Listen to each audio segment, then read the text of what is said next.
The C-SPAN networks bring you long-form public affairs programming from the nation's capital and are a public service of your television provider. C-SPAN, created by cable.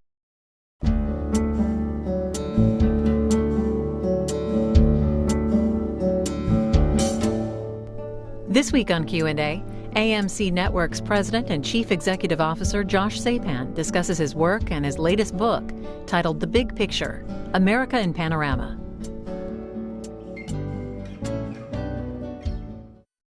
Josh Sapan, what impact do you think television has on the political system, the political culture? Big impact in many ways. A lot of people get their news from TV, very obviously. A lot of people get their point of view and opinions and their analysis from TV. And TV has many stories on the dramatic front that have some connection to politics. So I think it has a pretty big impact. So of all the programs you've produced over the years, which one might have had the most impact on politics from the pop culture scene? I'm going to answer with a movie we distributed. It's not a TV show we made. We distributed a movie several years ago called In the Loop. And it was done by a guy named Armando Iannucci. And it was British, and it was a comedic take on politics. And that Armando went on to work not with us, but with HBO, and do a wonderful show called Veep, which is funny and about politics and the lighter side of politics. I don't know if you've seen it. And I think Veep is, I'm not sure it's the most profound effect, but it certainly has caught some attention, and not our show, a wonderful show done by HBO, and Jeff Daniels just won a big award for his work in Veep. So for those that don't watch everything that you do, what do you do? Oh, so I work at AMC Networks, and you run it. Yes, and I'll name some of our shows. I don't want to bore you or anyone watching this, but on AMC we have Mad Men and Breaking Bad and Walking Dead. We had a show called Killing, Hell on Wheels, a show called Low Winter Sun on WEtv, which is a channel for women. We have a lot of TV shows, including a whole bunch of them for specifically targeted for African American women that are quite popular, including something called Braxton Family Values, Mary Mary, and IFC, which began as a channel devoted to independent film. We've sort of taken a bit of a left turn, and we're making a lot of comedies, and some of them pretty wonderful, I think. One is called Portlandia, produced by Lorne Michaels, starring Fred Armisen and Carrie Brownstein, and a couple of other new ones coming up in addition to Comedy Bang Bang, a mini-series from Will Ferrell called Spoils of Babylon, and a sketch comedy series called The Birthday Boys from Bob Odenkirk. And I can't leave out the Sundance Channel, so I'll run long on this answer and say a couple of wonderful dramatic series and mini-series. So the Sundance Channel, the WE Channel, the AMC Channel, what am I missing? IFC. Okay. Here is a piece of video from 1993, 20 years ago. Uh-oh. It's not you, but somebody you know well, and let's run it and I'll ask you about it. Good. I want nothing I say to mitigate the fact that I believe there is far too much violence on television and in films. I think a great deal of it comes from the news organizations, the way news is collected.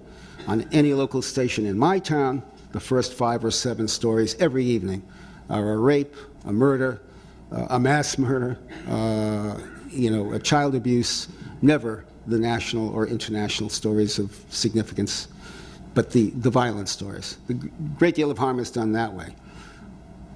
But I hasten to say that I think the greatest piece of violence done to the American people has been done by omission by the Congress of the United States, by the fact that they have not managed over these years to find a gun control law that would prevent children 12 years of age from finding guns. Norman Lear, 20 years ago, People for the American Way, former television producer, and you're on that board of People for the American Way. Fit it all together, you know. And he's talking about violence, and some of the shows that you have on, I don't know what I haven't seen some of them. I've seen, I saw one episode, I think, of Breaking Bad, and it's kind of violent. Where does this fit in? That's 20 years ago. Have things changed? It's a really good question. Well, Norman Lear is the founder of People for the American Way, which is an organization that is, among many things, devoted to protecting the First Amendment, freedom of speech, and more broadly, civil rights. And I am a proud, longtime, 20-year-plus board member, and admire the work that Norman set up and that People for the American Way carries on, because they are vigilant in not taking the First Amendment and freedom of speech for granted, and in finding ways to protect civil liberties. So I think that they do wonderful, wonderful work.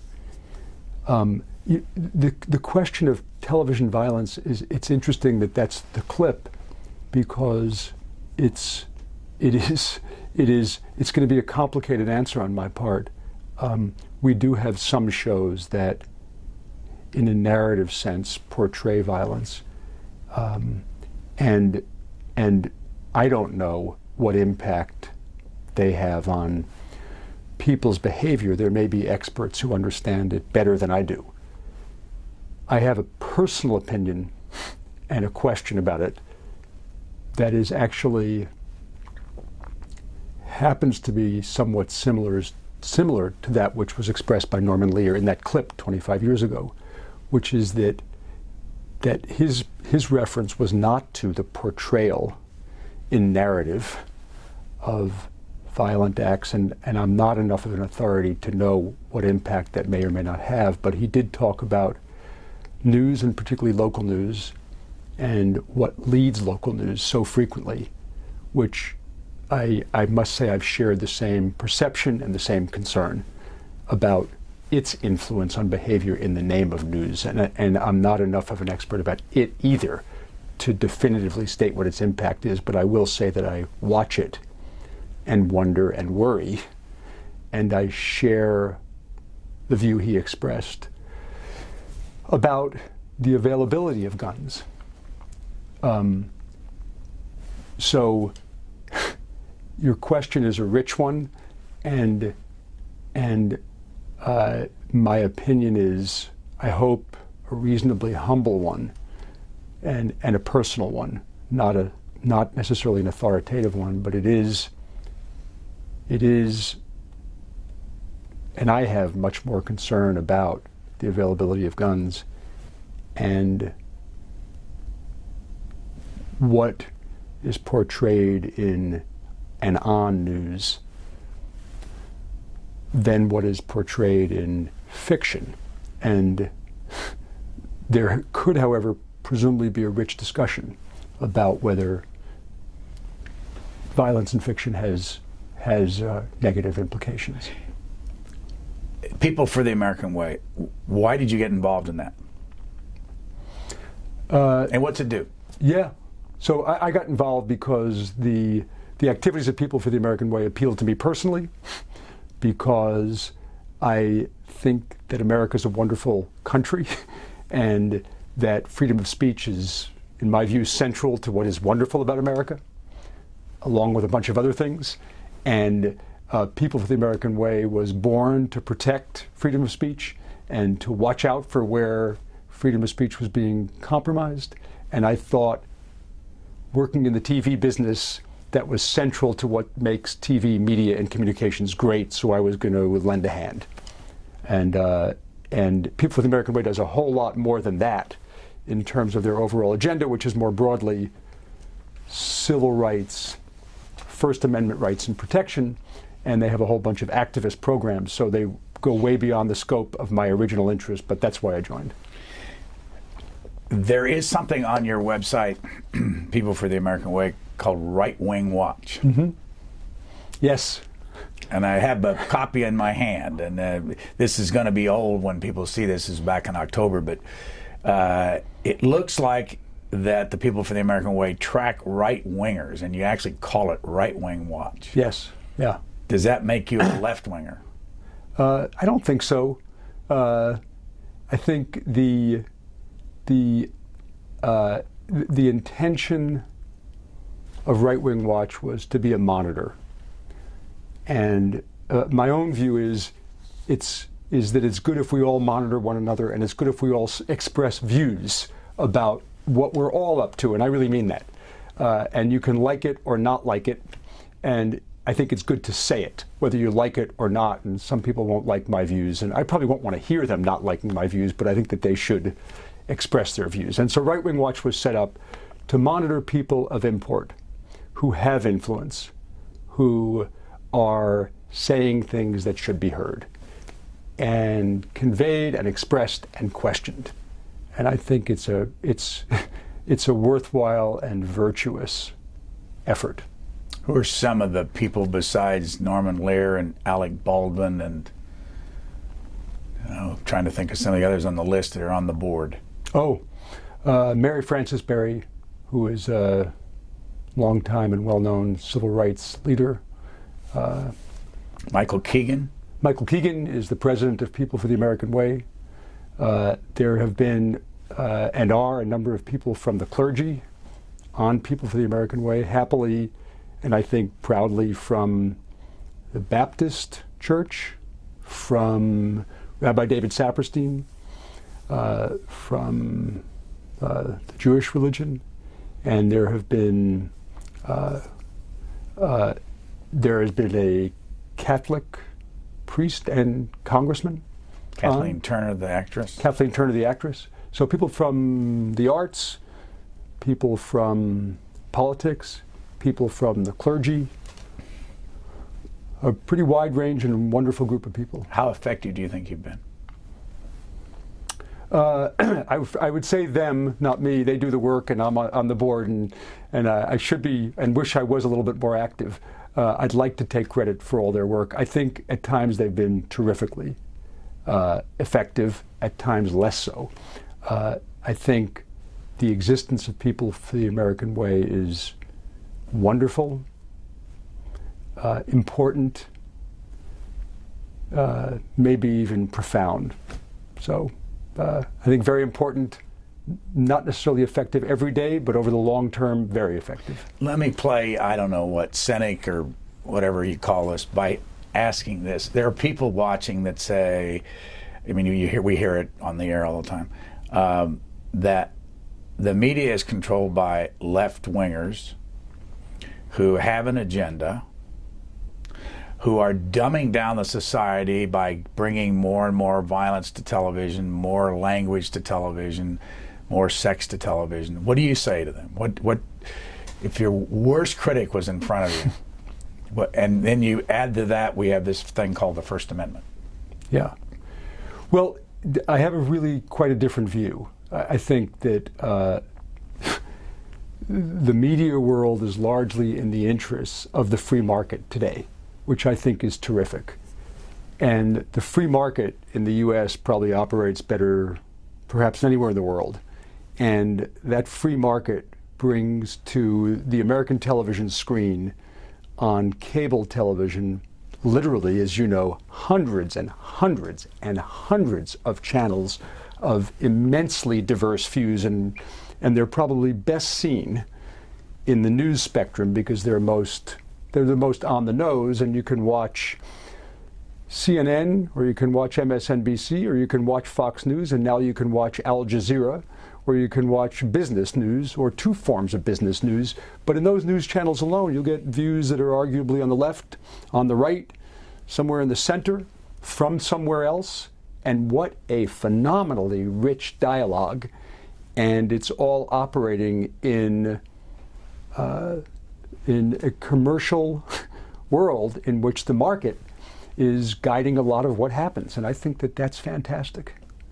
Let's go back to AMC and a program that you've been given many awards for called Mad Men. Mm-hmm. I want to run just a clip of it and then explain that. I know it hits me right between the eyes because it's my era, but let's watch this. Sure, good. Advertising is based on one thing: happiness. So you're better off with little sex appeal. So your mother and father are responsible for all of this? You are okay. Damn it, Don, I know you're having an affair. What the women want. Who cares? I'd do anything I could to undo what happened. Nostalgia. It's delicate, but potent. Move forward. We're starting a new agency. What's this program about, and when did it start? The program started about 6 years ago.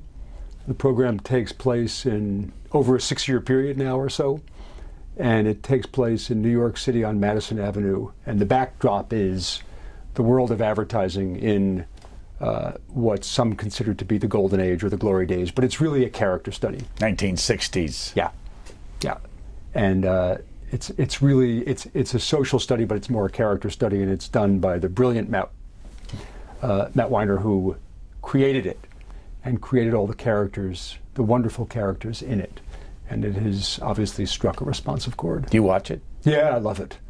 Yeah. So, what impact has this had on your company? Yeah. Well, it's actually been a great help to our company. We operated what was something called American Movie Classics before it was more commonly called AMC, and we made a determination to go into original programming. And we had done a couple of shows before that, but Mad Men represented probably the most successful and first of, I would call it, the new era of AMC.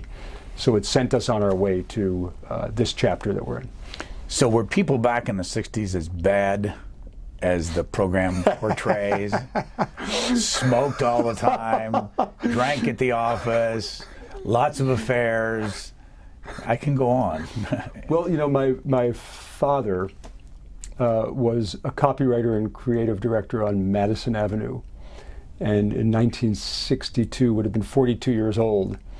And he didn't go to college. He was born in Brooklyn. He squeaked his way through high school, but he was well-dressed. So to protect the legacy of the Sapan family, I'm going to restrain myself from answering more specifically and say it seems to have created some sort of a portrait that rings true. Why did it catch on?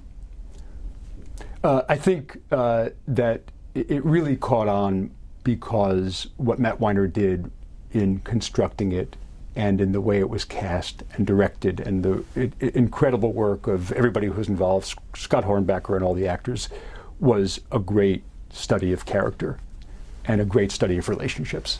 When did you know that it was having an impact, besides just numbers? Yeah. You know, it was probably 2 or 3 seasons in when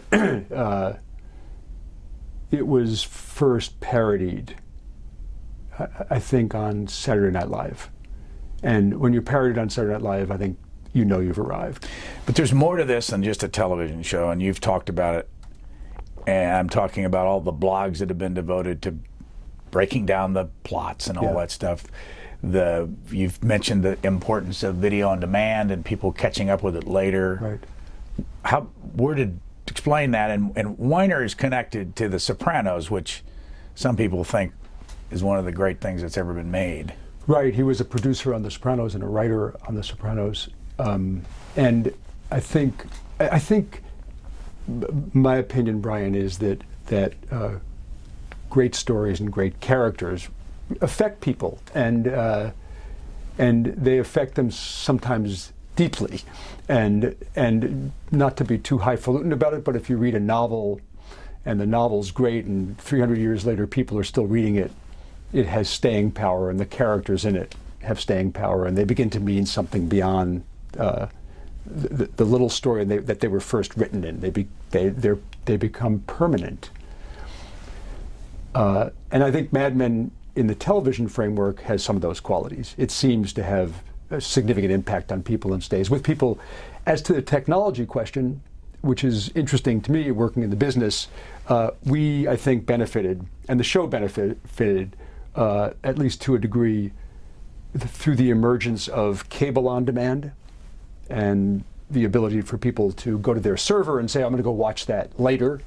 And then internet services on demand where you can catch up afterwards and then be current. So you don't need to be sort of limited to a linear schedule of Sunday night at 9 or 10 p.m. You can go find it at your own schedule, and you can immerse yourself in it, pay great attention, and from a purely commercial point of view, get hooked and then watch live with us. And I think that was a great benefit. What role does Twitter play in it, and Facebook, and DVDs, and all this technology that when you started at the University of Wisconsin didn't exist? Right. I think they all help. I think the most profound one is the most profound of all the technological changes for serialized dramatic TV is the ability to go find the show when you want in sequence for stories that are ongoing, because if they require more attention, and some of our shows do, and some of the shows on HBO and Showtime and FX do, they really do require more attention. That's what's great about them. People can go to them when they're ready, and when they're with partner, spouse, friend, and watch when they're not distracted. And I think that helps. And then all of those social media opportunities act as accelerants, because they allow you to play with it, to engage, to discuss. They're sort of like a permanent book group for a TV show that is occurring virtually and digitally, and so it just super drives consumer interest and attention. Now I want to run a clip of AMC's, your channel's The Walking Dead. And one of the main reasons I want to show this is because this blew the ratings right off the charts a couple of weeks ago. And the opening episode was 16 million viewers? It was 16 million viewers. Yeah. Has that ever happened in... You know, I want to be careful about identifying records to make sure I've got stats right, but I think it was a record I think it won the season, if I'm not mistaken. There was some question about the football game that was on that night, but I think on a delayed 3-day basis, it won the season, the highest rated show of the season. Now this is violent. Yes, yes. I mean, there are people walking, they're supposed to be the Walking Dead, and they get their heads bashed in and all that. Let's look a little bit and ask you about it. Good.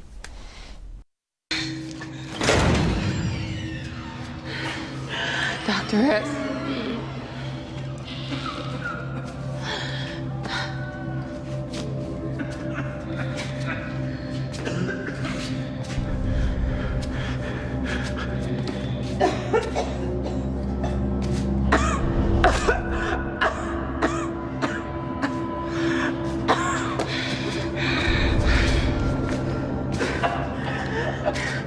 Dr. S. The Walking Dead. All new episodes Sunday nights at 9, only on AMC. Now, is it fair to characterize this as a dark show? I mean, when you watch it, it's dark, and I've only seen one episode, I'll admit, and I watched people bash people's heads in and all that, and I'm thinking, what is the point? Why do we like this? Yeah, you know, I'll give you my opinion, which is it's going to sound like the pretty answer. I don't mean it to just sound like the pretty answer, but I think it begins with, it is a great character study set against the backdrop of a post-apocalyptic world, in this case a zombie apocalypse. But I think post-apocalyptic worlds are pretty interesting. And they're interesting because of the world we live in, and because of all the things that a lot of us are occasionally afraid of, and all of which could have the effect of making the world not quite as we know it. And I think it's also phenomenal so-called theater. It's a great backdrop for what happens when people are together and alone in a world that they no longer knew, separated from their loved ones, forming or reconstituting communities and relationships with one another with this lingering threat of what caused the apocalypse. What a phenomenal setup.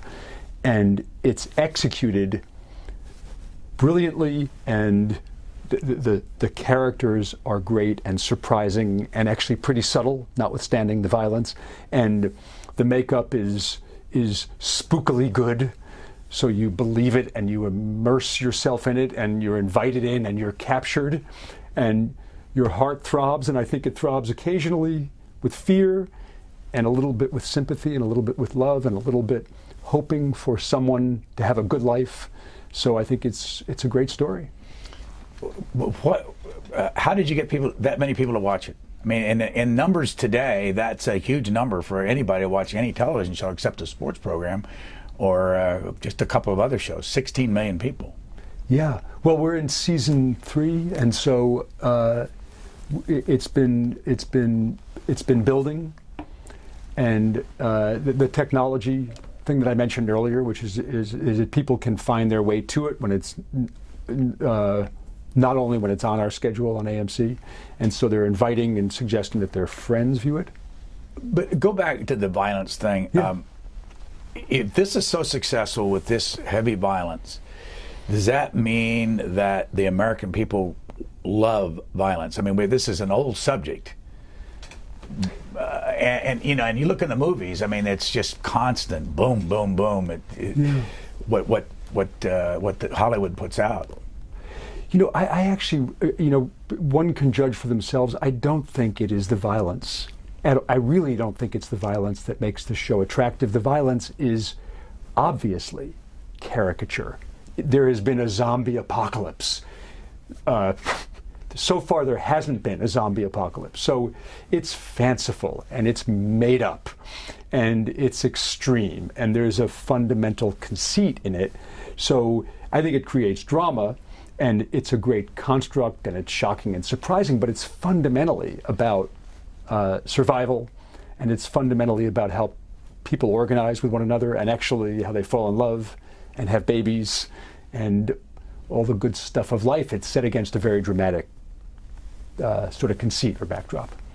Let's talk about Josh Sapan for a minute. First of all, a lot of people think it's Sapan.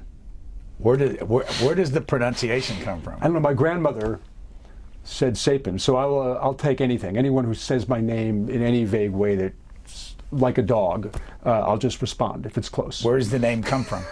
Oh, it was Sapanitsky, and at Ellis Island, somewhere along the line, we lost the Itsky, and now it's Sapan. And where did you grow up? Oh, I grew up born in Brooklyn and the New York area, moved to Queens and Long Island, and went to college in the Midwest at the University of Wisconsin. And why did you find your way from the Queens, Brooklyn area out to the Midwest and to the University of Wisconsin? You know, I went to visit it, and I just thought it was the most, I thought it was beautiful and unlike anything I'd ever seen. I'd actually never been in the Midwest my whole life. And I saw, actually, I was really attracted to all of it, including the university. What year did you graduate? 1970. I took a little time to graduate, so I think it was 1976 or 8 by the time I graduated. One of the things I saw in looking at your background is that you started off reading Ralph Lee Smith's Wired Nation, yes, which I suspect most people listening have never heard of. But yeah. But tell us who that was and why did that matter to you? Because I'm clearly, surprised you know the book. Oh yeah. Yeah. So actually, I don't know how I got the book, but I was interested in TV and studied it in college, and came upon the Wired Nation, in which he offered a view of, at the time there were no TVs, well, there are a few TVs wired to cable television, and he offered a view of every TV set in America hooked up to a hard wire with, if you recall, not only a diversity of national channels, but he was really focused on local and thought that there would be this robust local editorial television opportunity that was sort of, if one could analogize it, an electronic newspaper, I thought. And I was very attracted to that vision, and it seemed actually that his vision was grand, and I thought perhaps exaggerated. Who knew that he would be right on the money, and the entire nation would be absolutely wired, and then along the way there'd be satellite alternatives and a second wired alternative, and the unthinkable, of course, at that point in time was that alongside of all that there'd be a worldwide internet. So, but back then, I mean, in one of the stories that often told about you is leaving college, getting two 16 millimeter projectors, put them in your automobile and going from campus to campus showing films. How did that happen, and explain more about that? Oh, sure. So at the University of Wisconsin, we had a film society and showed movies. They allowed us to do that, and we showed them for profit. And it was fun to do, and we showed everything from art films to Marx Brothers films to mainstream John Wayne films. And it was a fun experience, and so a friend and I hatched a plot that we would not have a movie theater, but we would have a mobile movie theater. So we had a Nash Rambler station wagon, and we got two 16mm projectors, and we began to tour the Midwest, setting up in college towns. We began in Ohio, and showing movies that we thought would be of appeal to university communities. And it worked okay. Did you charge money? Oh yeah, it was a for-profit venture. And where would they watch these movies? Oh, so in each town we would go find a location. So it was a sort of odd notion. It was an itinerant, alternative movie theater on 16mm in towns before there was the diversity on television, when there was only broadcast television, and when most of these college towns didn't have art theaters. So we showed French films, and we showed Last Year at Marienbad, and we showed The Bicycle Thief, Vittorio De Sica, and we showed Duck Soup, and we showed alternative cinema, if you can pardon the word. What did you charge? Oh, at the time, I can't remember. I imagine it was $2. I would think. Did you make money? We actually did make money, yeah. And how long did you do it, and what year did you start? I'm bad with chronologies. I think it was 1976, because I graduated shortly thereafter. 1975, a little earlier, and we did it for not all that long, maybe getting toward a year. But it worked economically. We figured out how to do it. We remitted some of the money to the companies that own the films, split the gate with them, and it was a fun business. Were you political back then? The University of Wisconsin is known as a fairly liberal school. Yes, and actually that was in part some of the reason that I went there. I was attracted to its politics. How active were you? I was active periodically. I was in and out of political activism. What does that mean? You know, I was active for a while. I then got interested in theater and was engaged in that at a local theater called the Broome Street Theater.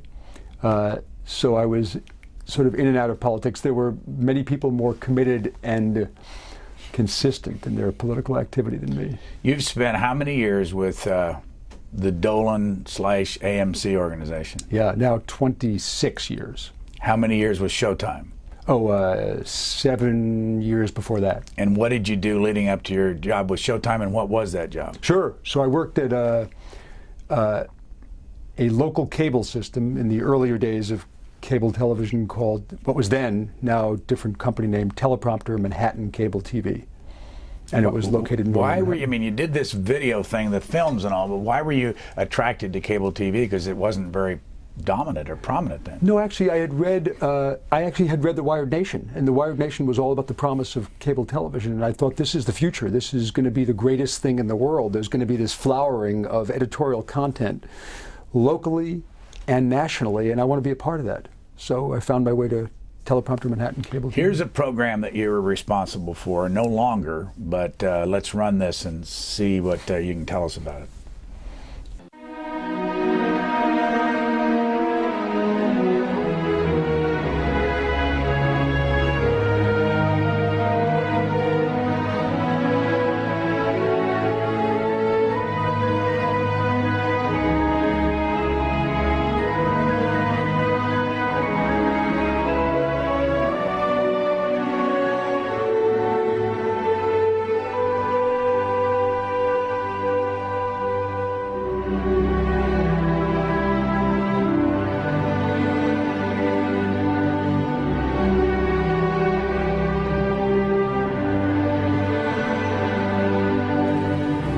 Tonight's guest has received an Academy Award, a Golden Globe, and Broadcast Film Critics, Blockbuster Entertainment, and Screen Actors Guild Awards for her performance in Girl Interrupted.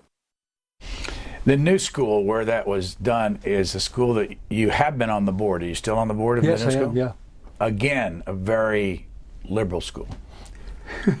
I mean, there seems to be a theme here. I got to the new school because Inside the Actors Studio, which is the clip that we just saw, which was a show we did when we owned Bravo, and is still on Bravo, actually.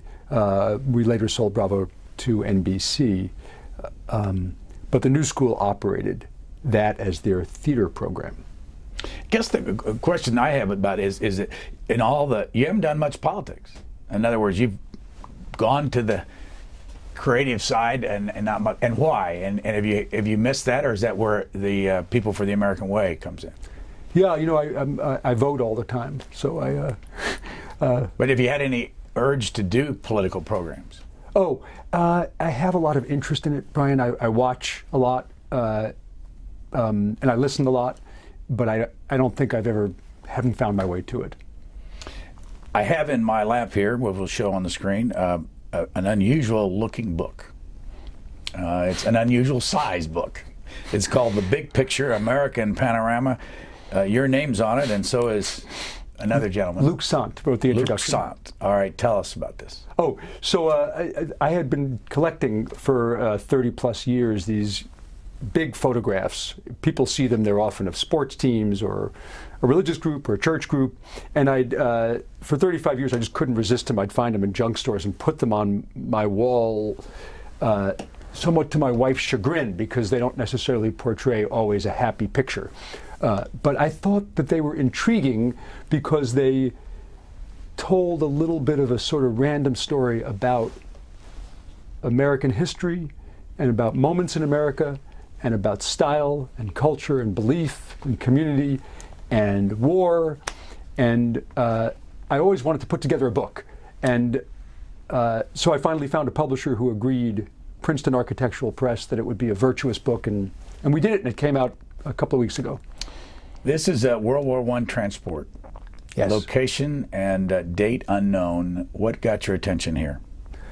You know, the people look so, in that photograph, they look so hopeful, happy.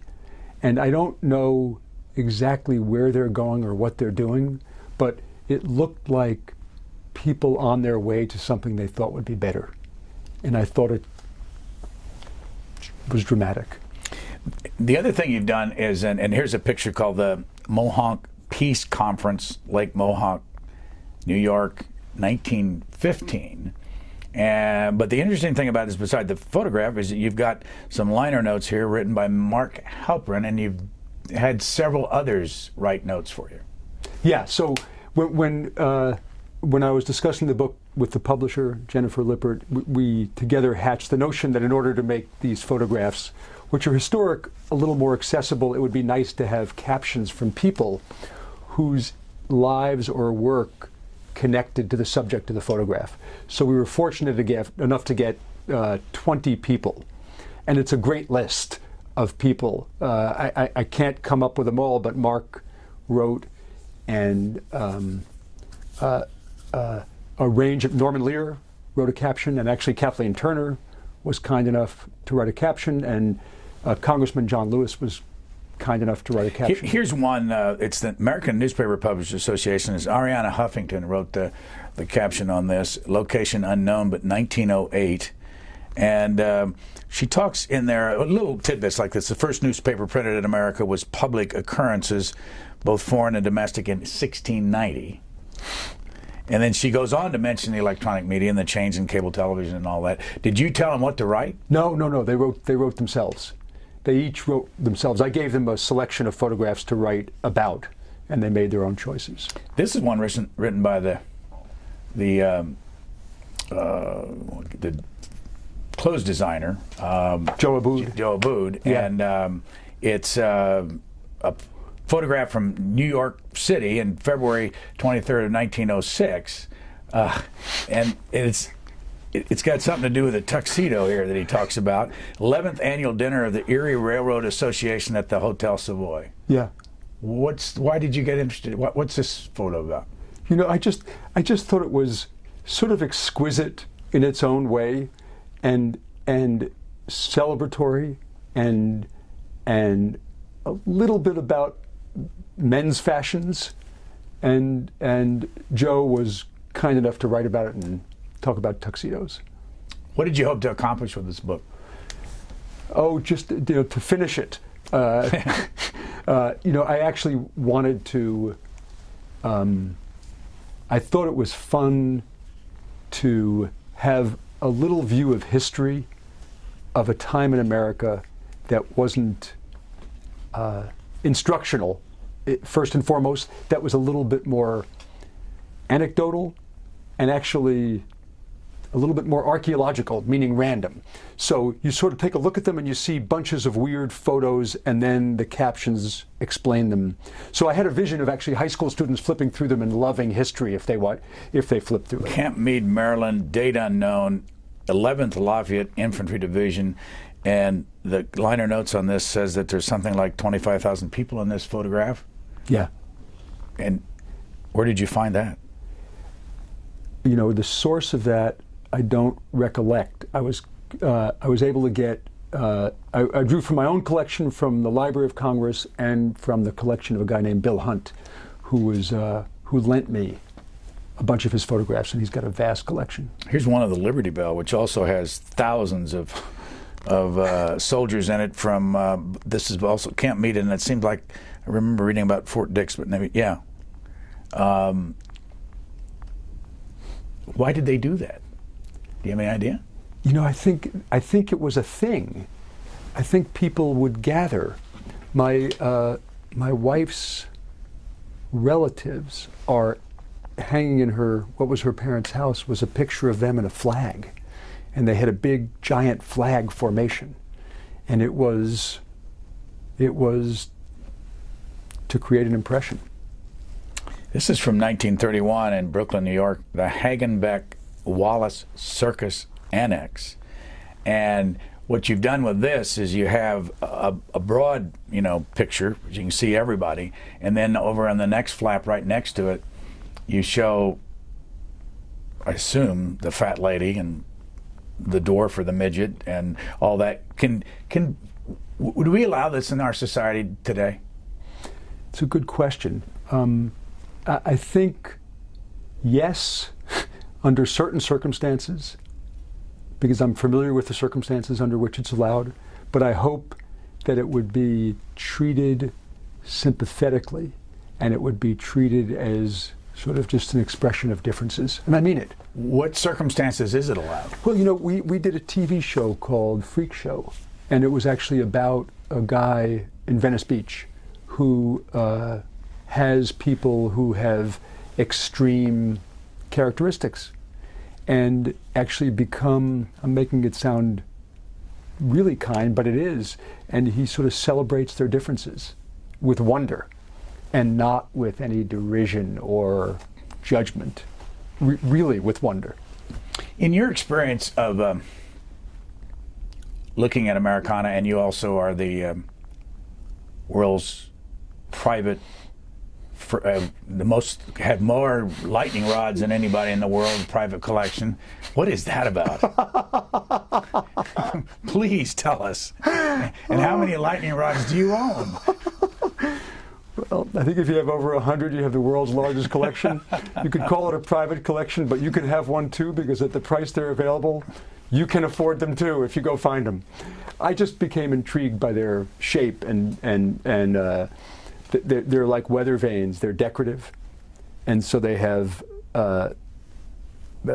animals on them, and they have arrows on them, and they also have these beautiful globes on them. So they're sort of a little bit of a marriage of industrial art and folk art and function, and I was intrigued by them, so I started to collect them. You're married? Yes. Kids? Yep. How old? 19 and 17. Women or men? Older boy, younger girl. And what do they do? Both in school. What's their interests? Oh, what are their interests? Yeah. Oh, well, the boy, not surprisingly, Nate, is interested in all things story, machine, device, and virtual. And the girl, Claire, has a wide range. She's a high school senior, and she has a wide range of interests. She likes to write. She likes history. She likes her friends. She likes TV shows happily. I want to bring you back to the family, but first show another clip from another successful program that ended its run, Breaking Bad. Tell us before we do that what it was.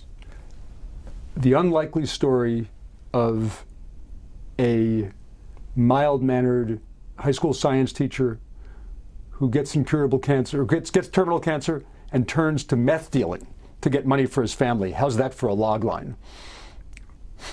When did you decide to do this, and how successful was it? We decided to do it 6 years ago.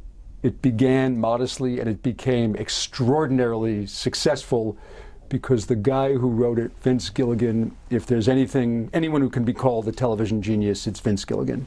He wrote and created a complete world and series of characters that captured so many people's Let's watch a little clip of it so people can see it.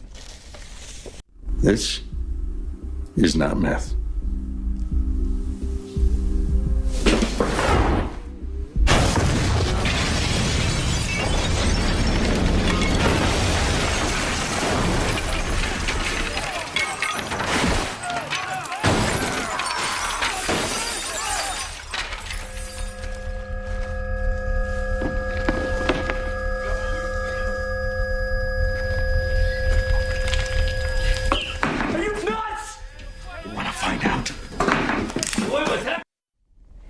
You call this slow burn TV. What's that mean? It generally refers to and is used to refer to TV shows that take a longer time to move people through the story and a longer time to carry on the story and for characters to develop. Could you do that in network television? I mean, the over-the-air networks? Historically, and pretty much to date, there's been little of it on network television. Why? I think that it really is largely an economic consideration in terms of system. At least historically, network television has more urgency to get ratings quickly, and that doesn't have, from a pure business structure point of view, as much patience, doesn't allow as much patience for a show to develop and build.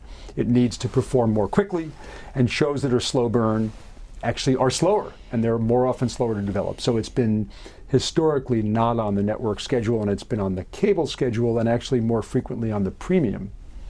Your wife came out of Showtime? Yes. But you paint a picture of the Sapan family, 19-year-old to 17-year-old, all in television and around it. Do you sit and watch these programs, and do you take measure of your own kids' reaction to something like Breaking Bad? I do. Yeah, I do. I can't avoid it. So the answer is yes, and it's fun to do. And what was their reaction to Breaking Bad? I showed her a somewhat random episode to my then probably 12 or 13-year-old daughter, and it was a questionable parental judgment. Why? It scared the hell out of her. It happened to be an exquisite episode, one of my favorites episodes that featured the ATM. It featured an ATM. It happened to be an episode some people who are into the show might know, and it was out of context, and it was really dramatic, and it did leave a little bit of a mark. I think ultimately a good mark, because she talks about it to this day, and she talks about actually the venal nature of drug addiction, and I think it actually impressed her at the time. That was not my consideration. I was probably being a lazy, indulgent parent and just wanted to look at the TV show with her. Where do you think you got your, it's not interest so much, but your creativity? Where did that start? Yeah, I'm not so sure that compared to real creative people, I'm creative, but I'll take the flattery. Well, anybody that has 100 lightning rods. I'm not sure that's creative. That's just a bad little construction of DNA that makes you buy stuff and keep it. But this book has creativity. I mean, where did that come from in your family? Oh yeah, so my father was a copywriter, and he liked to write. Do you have brothers and sisters? Yeah, brother no longer living, but he liked to write music, and my mother was a writer and an actress, off-Broadway actress. So it's probably in the gene pool. It's in the water. Who owns AMC? So the Dolan family are the controlling shareholders, but AMC is a public company. It was started by Chuck Dolan, who, by the way, founded Bravo before we sold to NBC, and also who, I should say, probably made more real and three-dimensional everything I read in the Wired Nation than anybody else in the cable television business, because he was the godfather of regional sports. He created regional news, and he created all this niche stuff, which is why I went to work at the company, to work on what was then an arts channel, Bravo, a classic movie channel, AMC. And so the Dolan family are controlling shareholders, but it's publicly traded. So from Ralph Lee Smith's book, why did it take so long to change everything? You know, I don't think it took all that long. I think from that time ago, just if I can just, where I landed for a moment, Chuck Dolan started the first regional news channel. I think I have the year right, because it's the year before I joined the company. It was News 12 Long Island in 1986. And I must say, I thought, even though I'd read his book and thought it was wonderful, I thought, this is not going to work. It's in the shadow of these broadcast network owned and influenced news shows, and it's going to be very hyper-local, and how can it work? But it flourished. So it actually, from the time I read the book to 86 is not too long. Back to politics. Yeah. This is a clip from a National Press Club appearance by the former Vice President of the United States. Let's watch. Okay. It doesn't help matters when primetime TV has Murphy Brown, a character who supposedly epitomizes today's intelligent, highly paid, professional woman, mocking the importance of fathers by bearing a child alone and calling it just another lifestyle choice. And I went on, and I said, I know it is not fashionable to talk about moral values, but we need to do it. Even though our cultural leaders in Hollywood, network TV, the national newspapers routinely jeer at them, I think that most of us in this room know that some things are good and other things are wrong. Run that it wasn't the National Press Club, it was in Kansas City Chamber of Commerce back in 1992. Run it because, as you know, the right wing thinks the left wing Hollywood types are using their platform for politics, and yes. I ask you if that's true and if it's good or bad. Right. I mean, it may sound obvious what you'd say. Okay. No, it's okay. You know, I think that, Brian, I give you an ecumenical answer. I think people feel very strongly about what they believe. They really believe it from their hearts. They don't believe it for bad reasons. They believe it for the best reasons. It's true for them. And they have deep conviction about it. And the great thing about First Amendment in America is that people can really vigorously disagree and even call each other names. Should the government have anything to say about the content of television? The government has something to say about it. Should it? Oh, should it? I'm sorry. I think that my personal opinion is that, yes, that regulation in a number of different forms is very good and is helpful, particularly if it's setting up guidelines and indexes or indices for what to expect and what the calibrations are, imperfect though they may be. I think that's a really helpful thing. What would your reaction be if the FCC said, called you in and said, we don't like this violence on AMC? I think it'd be a good, and I mean this, I think it'd be a good conversation to have. It's a really good conversation to have, and I would welcome it. Why? Why? Because I think that it's worth understanding, ultimately, if we can really understand what has impact on people's lives, what creates behavior, what behavior is emulated or imitated. If that can really be understood, then hopefully you make better decisions, you make more responsible decisions. I'm not suggesting I would want to be told what to do, but I'd certainly like to have the dialogue, and I mean that. I think it's actually really helpful. Is the First Amendment an absolute? In other words, I haven't thought of a better way to protect what seems to be the best thing about living here, among the best things about living here, than the First Amendment. And it sometimes feels like there's a fair amount of friction in it, because we all have to listen to people whose opinions we really don't like, or we think are amoral or immoral or dangerous or venal. And there's a bit of a price to pay for tolerating what some might consider to be abhorrent, if not hateful. But it sure seems worth it to me. How many people work for AMC? Roughly 1,000. What's your annual gross revenues? About $1.5 billion. If you look back on your own career, what's the most important decision you made, besides having two 16mm projectors and a nice Rambler running around college campuses? What was the most important decision you made in order to get to be the CEO of AMC? Oh, personal decision I made? Personal decision. Personal decision. Oh, goodness. I mean, and you know, have the rating success you had, but just your own personal decision as to where you went in your own life. Oh, you know, I guess my answer would be that I wanted to do what interested me most. It happily led to a series of failures.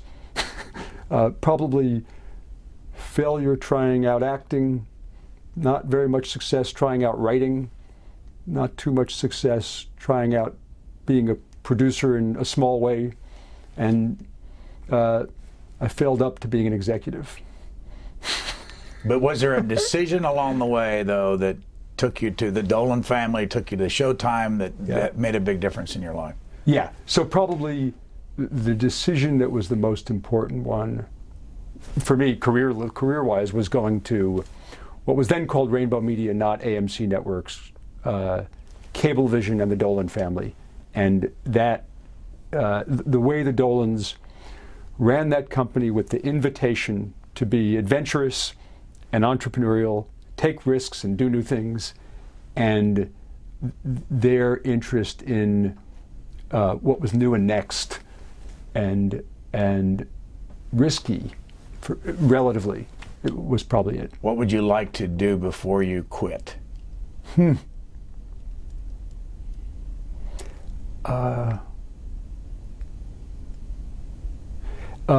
Probably do more of the same, but bigger, better, more varied, a little riskier, and I'm going to keep going on the globe and on the internet, around the globe and on the internet. And what's your favorite program that you've done, what you like the most yourself?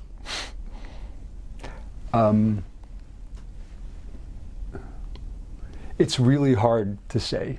It's a hard thing to say. Take a chance.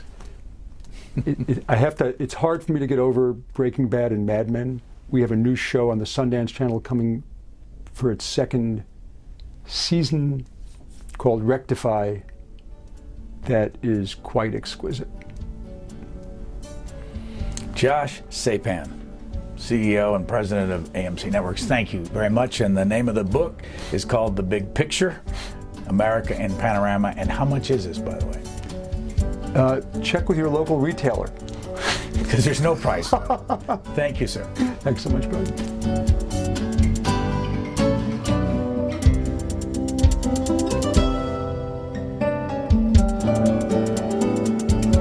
For free transcripts or to give us your comments about this program, visit us at qanda.org. Q&A programs are also available as C-SPAN podcasts.